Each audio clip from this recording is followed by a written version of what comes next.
Bihar board 2026 में जितने भी छात्र परीक्षा देने वाले हैं, आपको केमिस्ट्री में अगर ऑब्जेक्टिव याद करने में दिक्कत होती है तो ये 10 थ्योरी है, ये आप बस थ्योरी याद कर लीजिए, आपका एक भी ऑब्जेक्टिव इस चैप्टर से नहीं छूटेगा। तो आइए आप शुरू करते हैं। देखिए, जब भी क्वेश्चन में बराबर रहे आंसर में मोलर सांद्रण होगा। जब भी क्वेश्चन में बराबर रहे आंसर में मोलर सांद्रण होगा।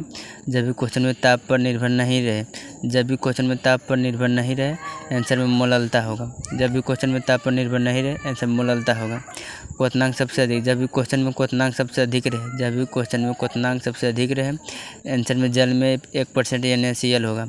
जब भी क्वेश्चन में क्वथनांक सबसे अधिक रहे आंसर में जल में 1% NaCl होगा। जब भी क्वेश्चन में हिमांक बिंदु न्यूनतम रहे, जब भी क्वेश्चन में हिमांक बिंदु न्यूनतम रहे आंसर में 0.01 NaCl होगा। जब भी क्वेश्चन में हिमांक बिंदु न्यूनतम रहे आंसर में 0.01 NaCl होगा।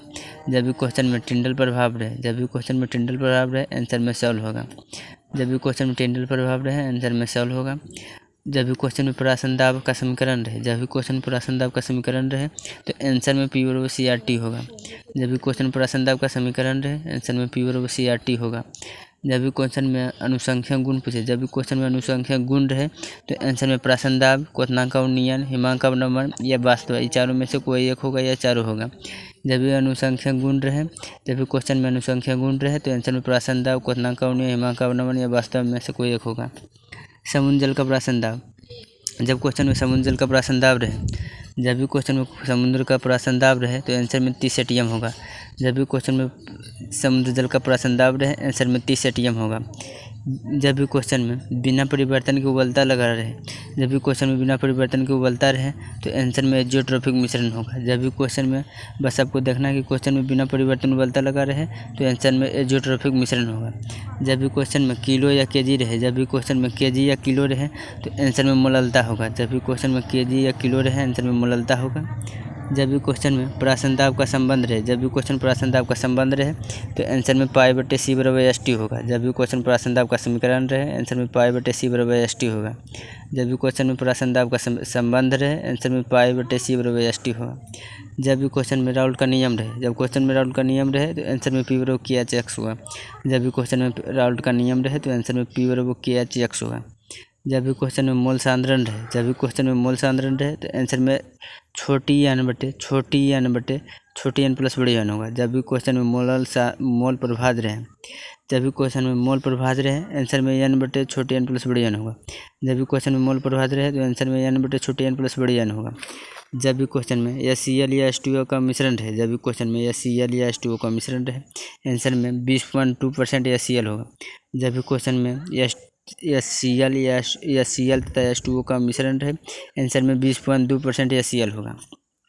आइए फिर से देखते हैं। देखिए, जब भी क्वेश्चन बराबर है आंसर में मोलर सांद्रण, जब भी क्वेश्चन में तापकरण पर निर्भर नहीं रहे आंसर में मोललता होगा। जब भी क्वेश्चन में क्वथनांक का सबसे अधिक रहे, जब भी क्वेश्चन में क्वथनांक सबसे अधिक रहे आंसर में जल में 1% NaCl होगा।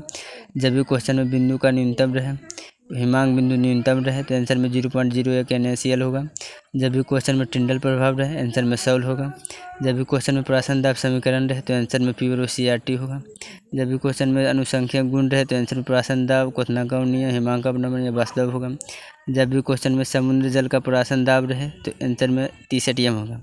जब भी क्वेश्चन में समुद्र जल का प्राशन दाब रहे आंसर में 30 ATM होगा। जब भी क्वेश्चन में बिना परिवर्तन के उबलता रहे, जब भी क्वेश्चन में बिना परिवर्तन उबलता रहे आंसर में एजियोट्रोपिक मिश्रण होगा। जब भी क्वेश्चन में बिना परिवर्तन उबलता रहे आंसर में एजियोट्रोपिक मिश्रण होगा। जब भी क्वेश्चन में केजी, जब भी क्वेश्चन में केजी या किलो रहे आंसर में मोललता होगा। जब भी क्वेश्चन में केजी या किलो रहे आंसर में मोललता होगा। जब भी क्वेश्चन में प्राशन दाब का संबंध रहे, जब भी क्वेश्चन प्राशन दाब का संबंध रहे आंसर में π/ST होगा। जब भी क्वेश्चन प्राशन दाब का संबंध रहे आंसर में π/ST होगा। जब भी क्वेश्चन में राउल्ट का नियम रहे आंसर में P/KHx होगा। जब भी क्वेश्चन में राउल्ट का नियम रहे आंसर में P/KHx होगा। जब भी क्वेश्चन में मोल प्रभाज रहे, जब भी क्वेश्चन में मोल प्रभाज रहे, जब भी क्वेश्चन में मोल प्रभाज रहे आंसर में n छोटी n प्लस बड़ी n होगा। जब भी क्वेश्चन में मोल प्रभाज रहे तो आंसर में n छोटी n प्लस बड़ी n होगा। जब भी क्वेश्चन में HCl तथा H2O का मिश्रण रहे आंसर में 20.2% HCl होगा। थैंक्स। अगर इतना आप सभी को ये थ्योरी याद हो गया हो तो आपका इस चैप्टर में गारंटी लेते हैं या बिलियन में एक भी ऑब्जेक्टिव आपसे छूटेगा नहीं। ये कन्फर्म, अगर कोई भी ऑब्जेक्टिव बिहार बोर्ड में पूछा जाएगा तो ये थ्योरी अगर याद है तो आपसे वो ऑब्जेक्टिव बन जाएगा। अगर ये आपको वीडियो अच्छा लगा हो तो इस चैनल को सब्सक्राइब और वीडियो को लाइक करें। हाँ, और इससे अगला चैप्टर अगर वीडियो आप नहीं देखे हैं तो आपको फर्स्ट चैप्टर यानी ठोस अवस्था का भी वीडियो देख लें। थैंक्स।